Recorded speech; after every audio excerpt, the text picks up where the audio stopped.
యోగాతో బరువు తగ్గటం సులభం కేవలం 21 రోజుల్లో.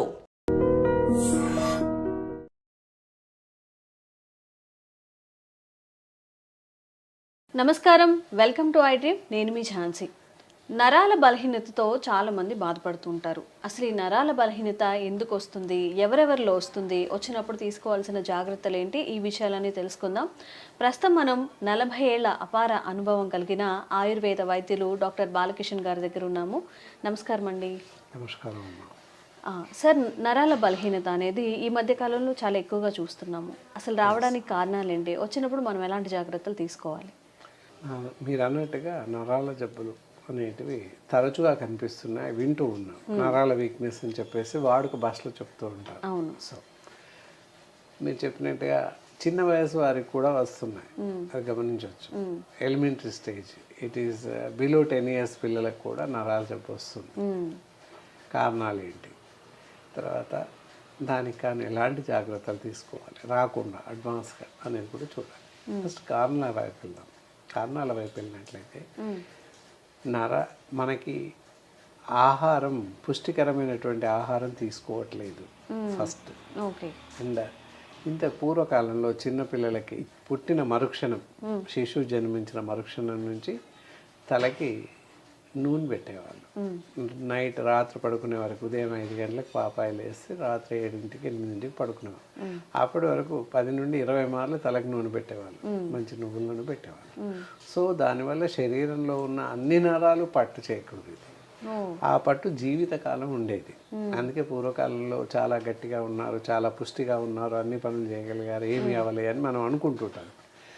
చరిత్ర లాస్ట్ ఫ్యూచర్లో మా పెద్దవాళ్ళు కూడా మా కాలంలో అలా లేదు, మేము బాగున్నాం అంటే కారణం ఏంటి అంటే వాళ్ళు తీసుకున్నటువంటి జాగ్రత్తలు, ఆరోగ్యపరమైనటువంటి జాగ్రత్తలు అనేటివి వాళ్ళని కాపాడాయి అని చెప్పవచ్చు నీట్గా.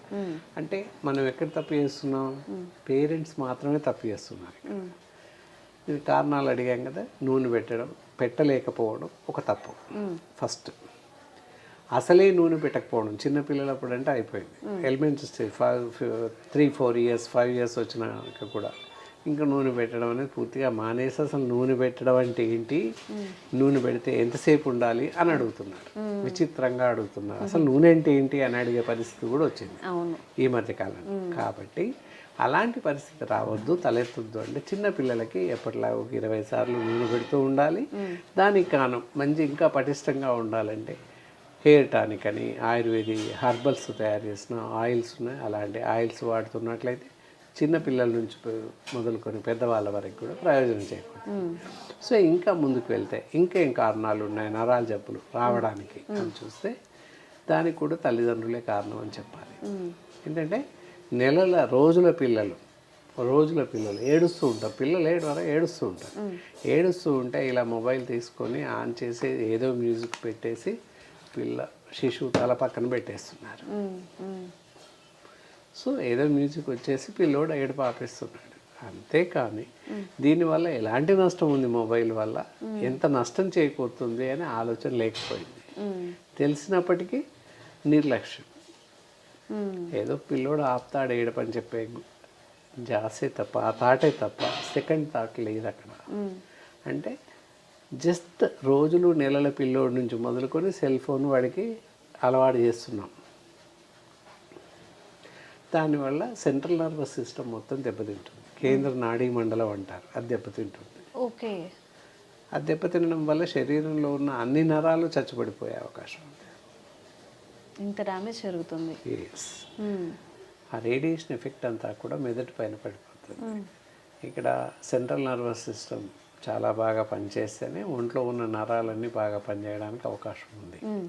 సో ఒకేసారిగా బ్రెయిన్ పైన ఎఫెక్ట్ పడడం వల్ల శరీరంలో ఉన్న అన్ని నరాలు కుంటుపడిపోతాయి, పనిచేయడం ఆగిపోతూ ఉంటుంది.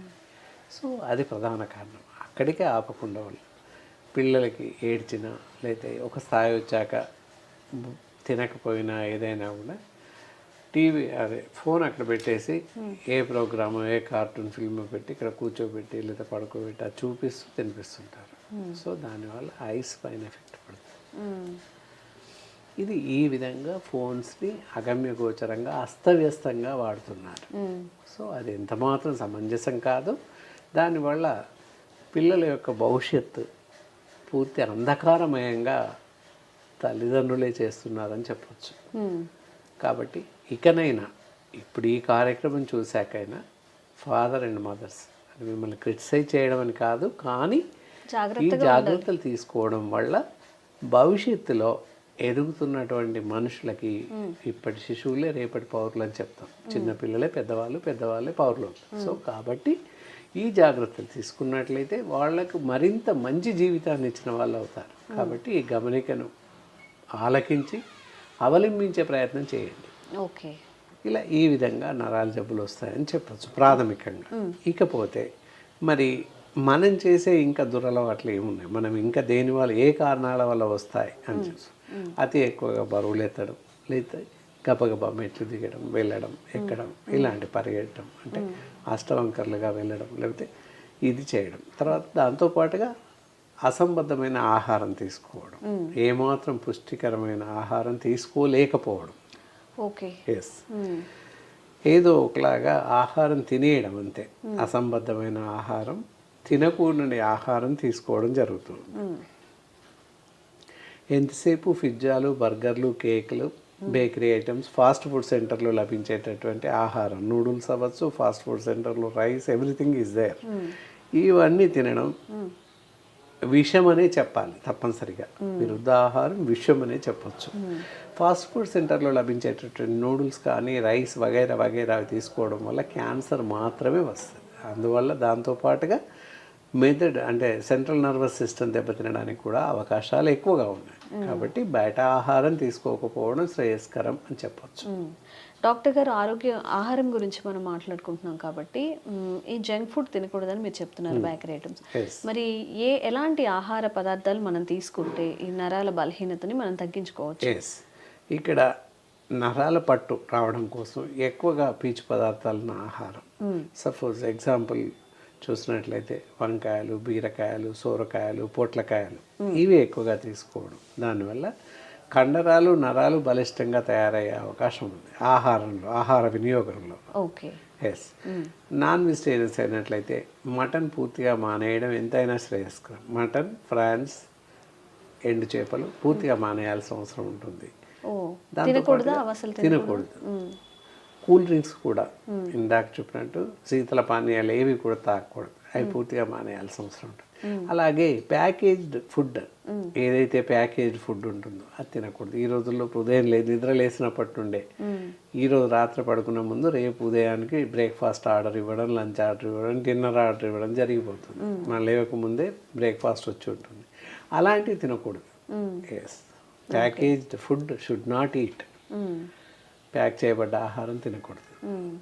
So many preservatives is there. దానివల్ల లాభం కన్నా నష్టమే ఎక్కువ ఉంటుంది. ఇవన్నీ గమనించాల్సిన అవసరం ఉంటుంది. ఇంకొక చిన్న సందేహం ఉంది, గుమ్మడి విత్తనాలు, వీటిని నరాల బలహీనతగా ఉన్న వాళ్ళు తీసుకోవచ్చు అని చెప్తూ ఉంటారు. ఇది నిజమేనా, అపోహ? అదేంటి అంటే గుమ్మడి విత్తనాలు రోజు ఒక స్పూన్ చొప్పున తీసుకోవడం హెల్త్కి మంచిది. నాట్ ఫర్ నర్వ్స్, కళ్ళకు చాలా మంచిది, ఐస్కి చాలా బాగా పనిచేస్తుంది, నరాలకు కాదు. ఓకే, హెల్త్ పరంగా బాగుంటుంది, కానీ నరాల కోసం కాదు, కళ్ళకు పనిచేస్తాయి. నేత్రాలు బాగా పనిచేయడానికి పనిచేస్తాయి. అండ్ B1, B6, B12 బాగా డెవలప్ అవుతుంది. దానివల్ల పొట్టు ధాన్యం కనుక బాగా పనిచేస్తుంది. ఆ విధంగా తీసుకోవచ్చు.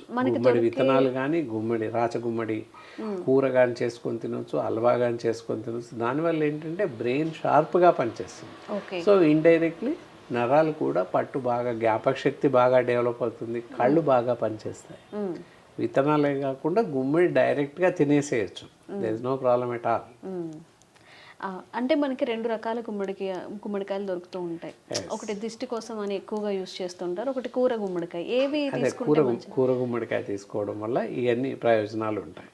అండ్ ఇంకొకటి దిష్టి కోసం తీసే గుమ్మడికాయ కూడా, అది కూడా కూరలాగా వండుకొని తీసుకోవచ్చు, జ్యూస్ లాగా తీసుకొని కూడా వాడచ్చు. దానివల్ల ఏంటంటే ఒంటికి చలవ చేస్తుంది. ముఖ్యంగా. అందుకే మరీ ఎక్కువ మంది ఇప్పుడు తగ్గింది, కానీ పూర్వకాలంలో ఆ గుమ్మడి రసం తీసుకుని ఎండాకాలంలో తాగేవాళ్ళు మా చిన్నతనంలో. లేదా వాటితో వడియాలు లాంటివి పెట్టి ఎండాకాలంలో ఎక్కువ పెట్టేవాళ్ళు, వడియాలు పెట్టేసి తినేవాళ్ళు. కారణం ఏంటంటే ఒంటికి చలవ చేస్తుంది అని ప్రధాన ఉద్దేశం అన్నమాట. ఓకే. మరి నరాల బలహీనతకి ఆయుర్వేదంలో ఎలాంటి మందులు కానీ మెడిసిన్ కానీ మీరు సజెస్ట్ చేస్తారు?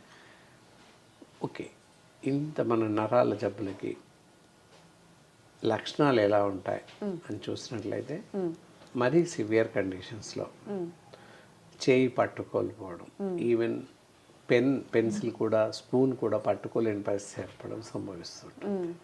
ఎందుకు ఏర్పడుతుంది అన్నట్లయితే, ఎంతసేపు ఎక్కువసేపు మనం ఫోన్స్ వాడుతూ ఉన్నాం, గేమ్స్. ఇప్పుడు పిల్లలకి ఒక ఫోన్ కొనిస్తున్నాం మన స్టేటస్ కోసం, పిల్లలకు కూడా ఫోన్ కొనిచ్చేసాం. ఇలా పట్టేసి ఎంతసేపు ఇలా వేళ్ళతో ఇలా అంటూ ఉంటారు, ఇలా ఇలా ఇలా అనడం వల్ల ఫింగర్స్ చచ్చుపడిపోతాయి. కారణం ఏంటి అంటే విల్లైస్ ఉంటాయి, రక్త కేశనాళికలు. ఇక్కడ పైన కనబడేటి వెయిన్స్ ఇవి. సో ఇక్కడి వరకు వెళ్ళాక కనబడతలేవు వెయిన్స్, ఎడిపోయాయి. కాలి చివరి వేళ్ళ నుంచి చేతి చివరి వేళ్ళ వరకు కూడా రక్త ప్రసరణ జరుగుతుంది. శరీరంలో ప్రతి భాగంలో రక్తం ఉంటుంది. ఎక్కడ మనం గిల్లినా రక్తం వచ్చేస్తుంది, చిరిమినా రక్తం వచ్చేస్తుంది. అంటే శరీర అన్ని భాగాల్లోకి రక్త ప్రసరణ జరుగుతుంది. ఎలా జరుగుతుంది? ఇక్కడ నుంచి పోయాక రక్తనాళాలు విడిగా వెళ్ళిపోయి సబ్ బ్రాంచెస్ అయిపోయి విల్లైస్ లాగా, దాన్ని రక్త కేశనాళికలు అంటారు. రక్తనాళాలు అంటే నరాలు, రక్త కేశనాళికలు అంటే విల్లైస్. అది వెంట్రుక మాదిరిగా ఉంటాయి, అంత సన్నగా చిట్లి రక్తాన్ని అందిస్తుంటాయి. అవి చచ్చుబడిపోతుంటాయి, ఫింగర్ చివర్లో ఉంటాయి, టిప్స్లో. ఓకే. సో అందువల్ల మనం ఇలా రేడియేషన్ వల్ల ఈ వేలు చచ్చుబడిపోయే అవకాశం ఉంది.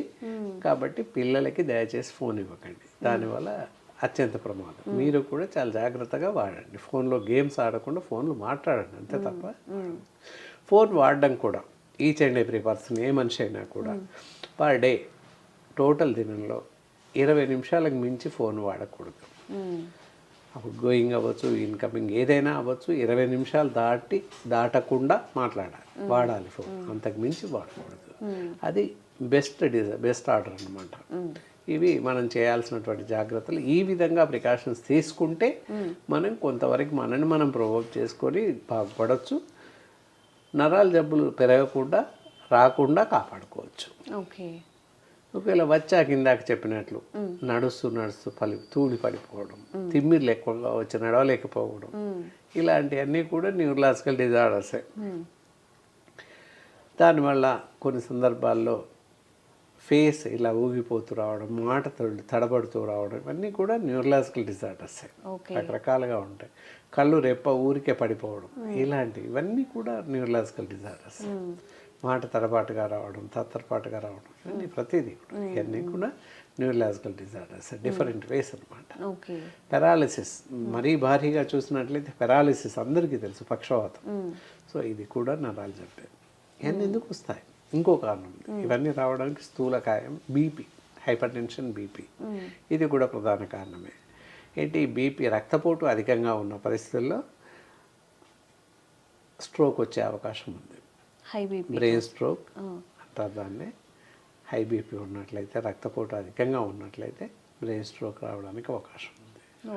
బ్రెయిన్ స్ట్రోక్ మీన్స్ బ్రెయిన్లో ఉన్న నరాలలో, వెంట్రికల్స్లో రక్తం గడ్డగట్టకపోవడం లేదా రక్తనాళాలు చిట్లిపోవడం, ఈ 2 సందర్భాల్లోనూ పెరాలిసిస్ స్ట్రోక్ రావడానికి అవకాశం ఉంది. కాళ్ళు చేతులు చచ్చుబడిపోవడం, నడవలేకపోవడం, కదపలేకపోవడం, అలాంటి సందర్భాలని ఫేషియల్ పెరాలిసిస్, మూతి వంకరగా పోవడం, మాట రాకపోవడం, ఇవి జరుగుతూ ఉంటాయి. ఇది అత్యధికంగా ఎక్కువ సంభవించిన పరిస్థితుల్లో కనిపిస్తుంది. ఇవన్నీ కూడా న్యూరలాజికల్ డిజార్డర్స్ కిందనే ట్రీట్ అవుతాయి, ప్రతిదీ కూడా. కాబట్టి జాగ్రత్తగా ఉండాల్సిన అవసరం ఉంటుంది. బరువు ఎక్కువ పెరగకుండా చూడాలి. మంచి ఆహారం, ఇందాక చెప్పినటువంటి సమతుల ఆహారం తీసుకోవాలి. మనం అలా చేస్తూ ఉంటే కొంతవరకు మనల్ని కాపాడుకోవచ్చు. ఒకవేళ ఇందాక చెప్పిన పెరాలిసిస్ కానీ ఇతరత్ర న్యూరలాజికల్ డిజార్డర్స్, తిమ్మిర్లు బాగా వస్తున్నాయి, కొద్దిసేపు కూర్చోగానే తిమ్మిర్లు వస్తున్నాయి, చేయి కదపలేకపోతున్నాం, చేయి లేకపోతున్నాం, పట్టు సరిగా ఉండట్లేదు, ఇనిషియల్గా మనకు అలాంటి లక్షణాలు కనిపించినప్పుడు వెంటనే బెటర్ డాక్టర్ని కలవడం, అలాంటి ఎక్స్పర్ట్ డాక్టర్స్ని కలిసినట్లయితే మంచి సలహాలు, సజెషన్స్ ఇవ్వడానికి అవకాశం ఉంది. ఓకే. డాక్టర్ గారు అయితే ఈ నరాల బలహీనత ఉన్నవాళ్ళు ఆయుర్వేద పరంగా ఎలాంటి మెడిసిన్ వాడితే మంచిది అంటారు? ఎవరైతే ఈ నరాల జబ్బుతో బాధపడుతుంటారో వాళ్ళకి ఆయుర్వేదంలో అద్భుతమైనటువంటి వైద్య చికిత్సా పద్ధతులు 3 వే ఆఫ్ ట్రీట్మెంట్ అంటారు. నరాలు చచ్చుబడిపోవడం వాటికి చెప్పకనే చెప్పొచ్చు. మనం అంతా పైన ఆయిల్ గురించి చెప్తూ వచ్చాం. తలకు ఆయిల్ పట్టిస్తూ ఒళ్ళంతా కూడా ఆయిల్ పట్టించాలి. ఆర్థోఫెన్ ఆయిల్ ఉంటుంది, అది పట్టించవచ్చు. లేదా అశ్వగంధాది తైలం ఉంటుంది, అది పట్టించవచ్చు. ఇకపోతే ఐశ్వరెక్స్ మెడిసిన్ అని ఉంటుంది, అది వరుసన ఉదయం సాయంత్రం పాలతో కలిపి లేదా నీళ్ళతో కలిపి రోజు కషాయంలా చేసుకుని తాగుతూ ఉన్నట్లయితే నరాలు చచ్చుబడిపోవడం తగ్గుతూ ఉంటుంది. దాంతోపాటుగా నర్విటోన్ ట్యాబ్లెట్స్ ఉంటాయి, ఉదయం 2 సాయంత్రం 2 మాత్రలు వేస్తూ వెళ్తే కూడా తగ్గుతుంది. ఎవరైనా అవసరమైతే మా డాక్టర్స్ని సంప్రదించి మాత్రమే వాడాల్సిన అవసరం ఉంటుంది. అలా చేస్తే తప్పనిసరిగా ఏ స్టేజ్లో ఉన్నా, ఈవెందో పక్షవాతం బ్రెయిన్ స్ట్రోక్ వచ్చిన వాళ్ళకి కూడా తగ్గిపోయి నయమయ్యే అవకాశం ఉంది. ఓకే, సంతోషం డాక్టర్ గారు. నమస్కారం అమ్మా.